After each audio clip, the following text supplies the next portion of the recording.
위례 신도시입니다. 이제 송파에서도 특화된 시설 중에 가장 대표적인 트렌진몰입니다. 편리하게 트램이 설치될 예정입니다. 이 트렌진몰 가운데 길을 기준으로 해서는 공실로 비어있는 곳을 찾기는 조금 이렇게 1층에 점포 두 군데도 나가 있는 곳들이 있고요. 이 공실들이 계속 남아있는 것들을 알 수가 있습니다. 빌딩 궁금할 땐 에이스 빌딩. 오늘 저희가 나와 있는 곳은 평소에 여러분들에게 소개해드렸던 빌딩 주제가 아니라 주거용 부동산과 밀접한 상권에 나와 있습니다. 바로 제 뒤에 답이 나와 있습니다. 바로 여기는 위례 신도시입니다. 저희가 위례 신도시에 나와 있는데요. 지금 이 위례 신도시는 사실은 3개의 행정구역이 밀집된 아주 독특한 신도시입니다. 송파구, 성남시, 하남시의 행정구역이 3구역으로 나뉘어져서 이 신도시의 구성을 이루고 있는데요. 아파트를 짓거나 또는 이렇게 상업시설들을 지을 때 각 지자체의 시도 조례에 의해 가지고 건폐율과 용적률의 기준이 다르다는 점도 굉장히 눈에 띄는 점입니다. 하지만 이 하남시 같은 경우는 특히 남한산 줄기 때문에 사실 송파구 강동구에 편입이 되어 있는 것처럼 보일 정도로 생활권은 이제 강동구 송파구하고 굉장히 밀접하게 연결돼 있고요. 그러다 보니 사실 이 신도시가 개발될 때 행정구역들이 서울, 송파구나 강동구로 편입되는 게 아니냐 얘기들도 많았습니다. 하지만 그런 일들은 발생하지 않았고요. 다만 한 아파트 단지 내에서 동호수에 따라서 행정구역이 나뉘는 일은 없도록 2015년도에 대통령령으로 행정구역 조정을 실시를 해서요. 현재는 각 단지별로 명확하게 행정구역이 나눠지게끔 되어 있습니다. 그리고 위례 신도시가 건설되면서 특이한 점이 또 하나 있습니다. 송파구에 위치한 제3공구가 가장 공사가 늦게 시작됐는데요. 그 이유가 바로 미군시설이 위치했기 때문입니다.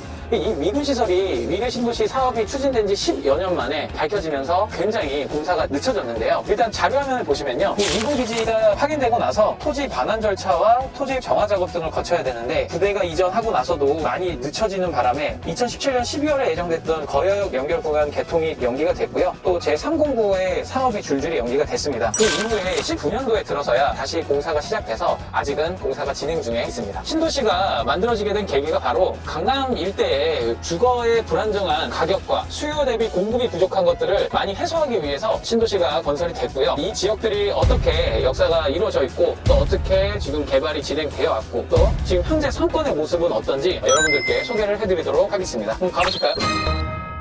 네, 지금 저희가 걷고 있는 곳은요, 이제 송파에서도 특화된 시설 중에 가장 대표적인 트렌진몰입니다. 그래서 지금 주변이 다 이렇게 상가가 형성이 돼 있고 중앙에 이렇게 광장들이 펼쳐져 있는 지역입니다. 특징 같은 경우는 양쪽으로 이제 상권이 되어 있고 광장이 형성되어 있어서 이 배후에는 또 바로 아파트 단지가 위치를 해 있습니다. 그러니까 거주시설로부터 이런 편의시설로의 접근이 굉장히 편리하고 도보나 자전거 같은 것들로 차량 없이도 편리하게 이용을 할 수가 있습니다. 송파 위례 신도시의 북단부터 남단까지 가운데를 관통을 하고 있고요. 이 지역에 바로 가장 기대를 모으고 있는 트램이 설치될 예정입니다. 이 트램이 설치가 되면 대중교통의 불편함을 좀 더 해소를 할 수가 있고요. 그리고 여러 가지 지금 여기 개통이 예정되어 있는 역들도 연결이 되기 때문에 편리하게 이동을 할 수 있는 수단이 될 것으로 예상이 됩니다. 저희가 여기 지금 상권을 걸어오면서 보고 있는데요. 트렌진몰도 사실 초창기에는 굉장히 높은 분양가하고 기대 때문에 당시에는 공실이 많았는데요. 지금 꽤 시간이 흐르다 보니까 지금 현재는 이 트렌진몰 가운데 길을 기준으로 해서는 많은 업체들이 차 있고 사실 공실로 비어있는 곳을 찾기는 조금 어려울 정도로 많은 가게들이 들어와 있습니다. 예전에 공실률이 높았던 부분들을 해소를 한 모습을 좀 보여주고 있습니다. 그리고 트렌진몰 주변으로 해서 휴먼링이라고 도보나 자전거로 위례 신도시를 크게 한 바퀴를 돌 수 있는 둘레길처럼 형성해 놓은 곳이 있는데요. 그걸 통해 가지고 각 단지와 단지들을 연결을 해주고 있고 지금 평일 낮인데도 많은 입주민들, 거주민들이 상권을 이용을 하시는 모습을 볼 수가 있습니다. 그럼 또 다음 장소로 한번 넘어가 보도록 하겠습니다. 지금 상권 계속 걷고 있는데요. 지금 보시는 것처럼 이렇게 1층에 점포 두 군데도 나가 있는 곳들도 있고요. 저 건너편에 보시면은 저 2층인데도 저렇게 나가 있는 곳들이 심심치 않게 있습니다. 그래서 오른쪽에도 보시면은 저렇게 위에 공실이 있고요. 그래서 이 메인 상권 줄기인데도 불구하고 이렇게 좀 아직까지 공실들이 계속 남아있는 것들을 알 수가 있습니다. 네, 저희가 이렇게 트렌진몰을 통해 가지고 위례의 가장 메인 상권의 중앙을 따라서 최남단에 있는 창곡천 있는 데까지 와서 지금 촬영을 하고 있는데요.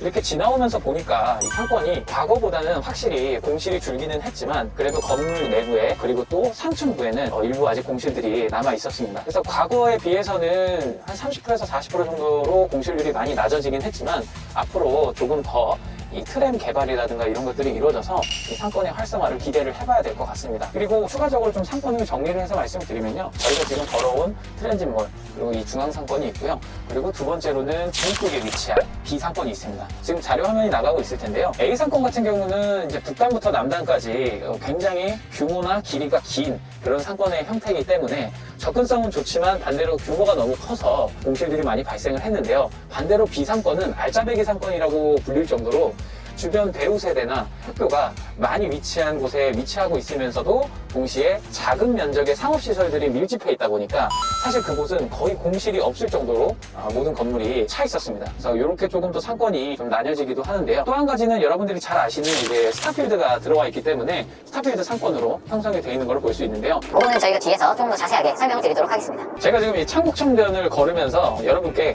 좀 내용을 다시 한번 정리를 해드리겠습니다. 사실 이 위례신도시는 지금까지 발표된 계획들 중에서 완공이 된 게 없기 때문에 자영업자분들이 가장 힘들지 않았을까 생각되고요. 현재는 이제 하나씩 사업이 추진이 되고 있고, 가장 먼저 추진이 끝나는 것들은 8호선 신설역인 이제 위례역이 완공이 됩니다. 그 다음에 이제 신사 위례선하고 트램이 있는데요. 트램은 23년에, 그리고 신사 위례선은 27년에 개통이 예정되어 있는데, 이것들이 모두 완공이 된다면 이제 강남으로의 접근성이 매우 높아지기 때문에 앞으로 이 집값 상승이 더 이루어지지 않을까라는 생각도 되고요. 또한 지금 공실률이 높은 상권에도 활성화에 많은 영향을 미치지 않을까, 그렇게 기대해 봅니다. 네, 이렇게 오늘 위례신도시에 나와가지고 소개를 해드렸는데요. 개발 계획들이 마무리가 되면 더 살기 좋은 도시로 되지 않을까. 그때는 제가 직접 트램을 타면서 다시 한번 여러분들에게 찾아오도록 하겠습니다. 그럼 지금까지 에이트 빌딩이었습니다. 구독, 좋아요, 알람 설정 부탁드립니다.